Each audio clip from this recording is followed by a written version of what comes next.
Sub Nation, BlastHound here to give my 2 cents on the movie Lars and the Real Girl. Ryan Gosling is just one of those fantastic actors. No matter what role he's put into, he just seems to shine no matter what. He's got these delusions based off of anxiety and just emotional scars from his childhood, from his mother passing away while giving birth to him and being raised by a heartbroken father who just shut the world out. And being raised in that environment, he then shut everyone out too. He couldn't handle physical touch, anything of that nature. And it didn't help that his brother basically abandoned him too along the way. Now all of a sudden his brother and his brother's wife, fiance, whoever she is, baby's mama, I don't remember if that was necessarily touched on. They show up, and they're there, and all of a sudden he's just supposed to open up and trust them, and it's too much for him. There's all these things going around him, and I guess it just makes him snap, and he ends up with a love doll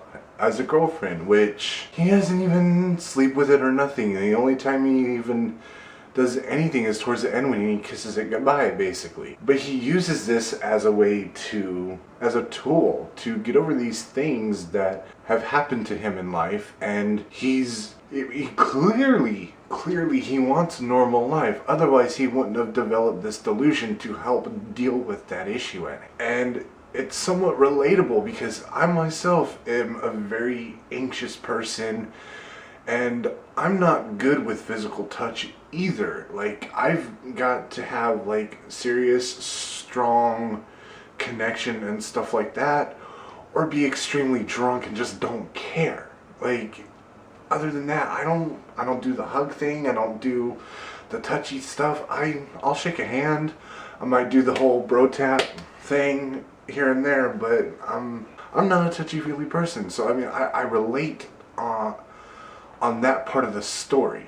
Now, the whole town ends up getting involved in this elaborate concoction in his mind, and they care so much about this person, about Lars, and he's a good person at heart. He doesn't do anything wrong. He goes home, he goes to work, he's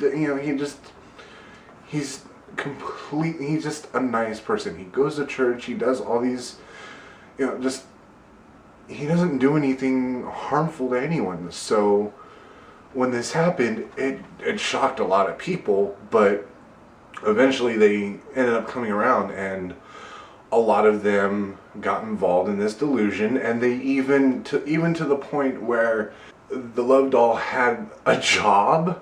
Really, she had a job. Of course, she was a mannequin in a store, but she had a job. She was reading books to kids in schools or libraries or something. Hilarious. But it's very confusing because on the one hand you have all those cynics that were just oh, he's all this, that, and the other.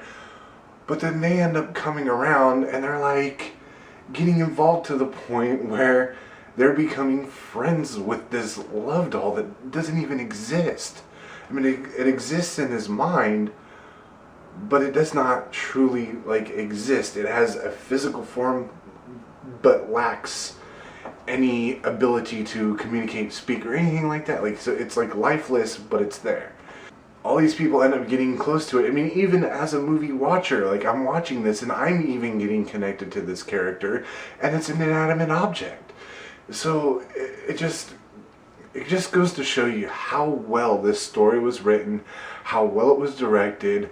All the shots, everything, all the editing was just done perfectly, and the actors that they got for this movie was fantastic.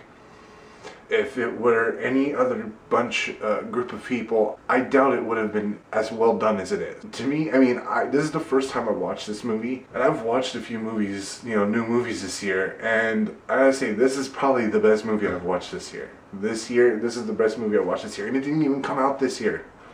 It came out in 2007. I'm watching it now for the first time, and it's already the best movie of the year for me.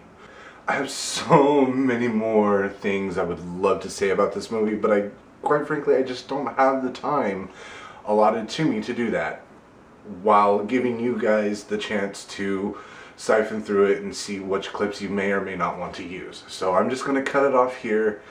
I want to say farewell, nation. Thank you, SourceFed crew, if you include me. If you don't, still, thank you for even considering.